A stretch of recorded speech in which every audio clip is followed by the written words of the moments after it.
Today, I will be discussing the importance of resistance exercise for both men and women throughout the lifetime and the impact it has on metabolic health, bone mineral density, and falls risks later on in life.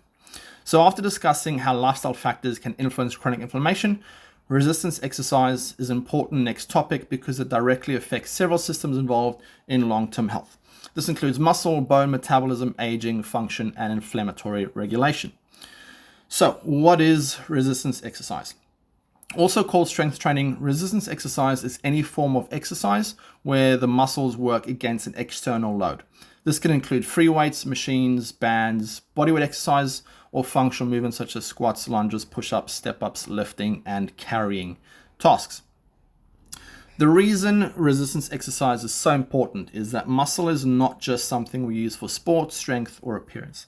Skeletal muscle is a major organ for movement, glucose regulation, metabolic health, bone loading, and independence. In simple terms, maintaining muscle mass and strength helps the body function better across every stage of life. This becomes especially important when we look at aging. From around the age of 30, adults can lose approximately 3 to 8% of muscle mass per decade, and this loss may accelerate to around 5 to 10% per decade after the age of 50. That decline is important for both men and women because muscle loss increases the risk of weakness, falls, fractures, poorer metabolic health, disability, and loss of independence.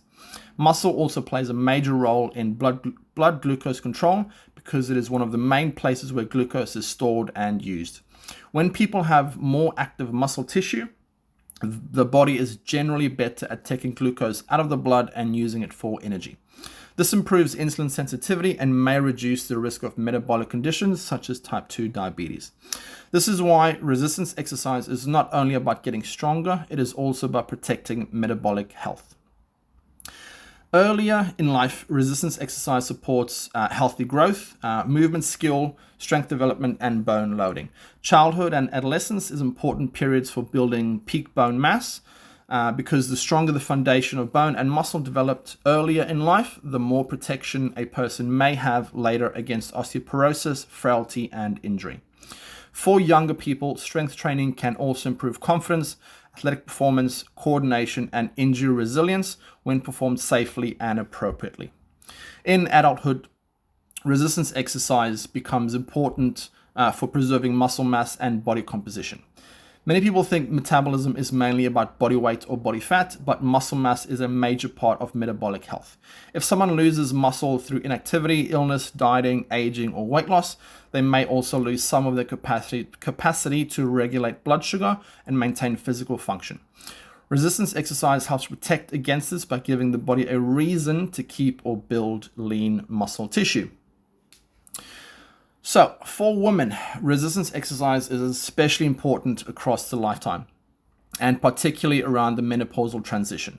Before menopause, higher estrogen levels help support muscle, bone, and metabolic health. After menopause, however, declining estrogen can accelerate changes in body composition, including reduced muscle mass, increased central fat mass, and reduced bone mineral density. Research comparing pre- and post-menopausal women shows that both groups can improve strength with resistance training, but muscle mass gains may be easier to achieve before menopause. In one controlled trial, both pre- and post-menopausal women improved squat and bench press strength after resistance training, but increases in fat-free mass and muscle mass were mainly seen in the pre-menopausal group. This suggests that postmenopausal women can absolutely get stronger, but may need consistent progressive overload and potentially higher training volumes to achieve the same body composition changes. Bone health is another major reason resistance exercise is important for women. In the first decade after menopause, women may lose around 1.5 to 2.5% of bone mass per year. Lower bone density increases the risk of osteopenia, osteoporosis, and fracture. Osteoporosis affects a large proportion of postmenopausal women, and around 40% of women with osteoporosis may experience at least one osteoporotic fracture in their lifetime.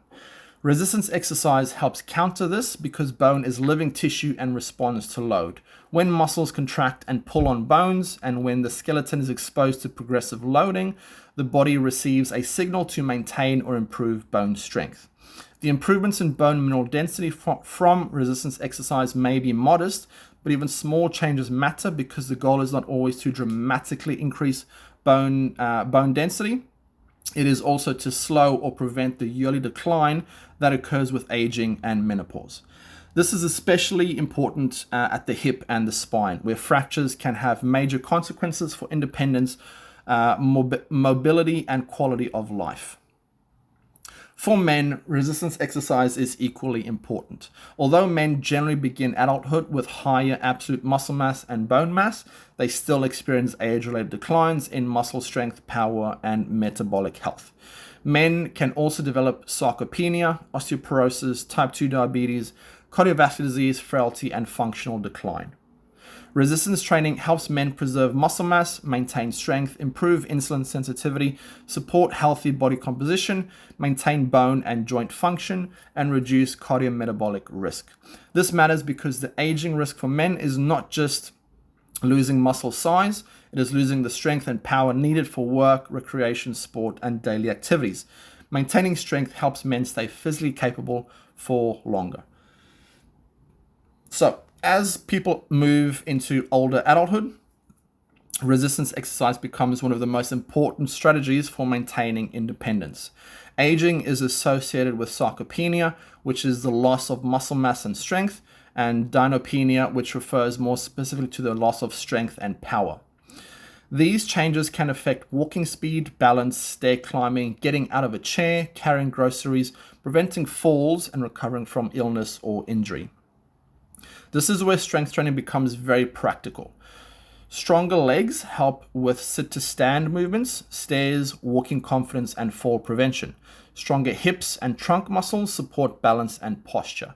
Stronger upper body muscles help with carrying, pushing, pulling, and self-care tasks. For older adults, the goal is not bodybuilding. The goal is maintaining the physical capacity to live independently. Falls are not only caused by poor balance. They are also influenced by leg strength, reaction time, walking speed, confidence, and the ability to recover from a trip or loss of balance. Exercise programs reduce falls in older adults by around 23% overall, and programs that combine balance, functional movement, and resistance training reduce falls rates by around 28%. This shows that resistance training is not just about building muscle. It helps maintain the physical capacity needed to stay upright, move safely, and avoid injury. Resistance training also supports cardiovascular and chronic disease health. While aerobic exercise is often the first thing people think about for heart health, resistance training has its own benefits. It can improve blood pressure, body composition, insulin sensitivity, vascular function, and overall cardiometabolic health. When combined with aerobic exercise, the benefits are even stronger because aerobic training supports cardiorespiratory fitness, while resistance training supports muscle strength, bone, and function. Mortality risk is another important point. Muscle strengthening activities are associated with around a 10 to 17% lower risk of all-cause mortality and major chronic diseases, including cardiovascular disease, cancer, and diabetes. Some studies suggest the largest benefits occur with relatively achievable amounts, such as 30 to 60 minutes of strengthening activity per week. This shows that resistance training does not need to be extreme to be protective. Even a small, consistent amount can be meaningful. The evidence is also strong for both men and women. Large cohort research suggests that regular leisure time physical activity is associated with a 24% lower risk of all-cause mortality in women and a 15% lower risk in men. This does not mean resistance exercise is only important for women, rather it shows that both sexes can benefit, and that women may gain particularly strong protective effects when strength and activity is included as part of a regular physical activity. Resistance exercise also links back to chronic inflammation. Muscle is an active endocrine tissue, meaning it releases signaling molecules called myokines during contraction. Regular resistance training can improve muscle quality, reduce visceral fat, improve glucose control, and support healthier immune regulation. Because excess visceral fat, poor metabolic health, inactivity, and chronic disease can all contribute to low-grade inflammation. Resistance exercise may help reduce inflammatory load indirectly by improving the body's overall metabolic and functional health. So, the key message is that resistance exercise is protective across the lifespan for both men and women. For women, it is especially important for menopause, osteoporosis, fracture prevention, falls, and long-term health. For men, it is essential for maintaining muscle mass, metabolic health, strength, function, and healthy aging. Across both sexes, the statistics show that doing resistance training is consistently better than doing none. Again, doing some exercise is better than doing no exercise. Lastly, resistance training is not just about building muscle. It is about protecting the systems that allow people to stay metabolically healthy, physically capable, and independent as we age.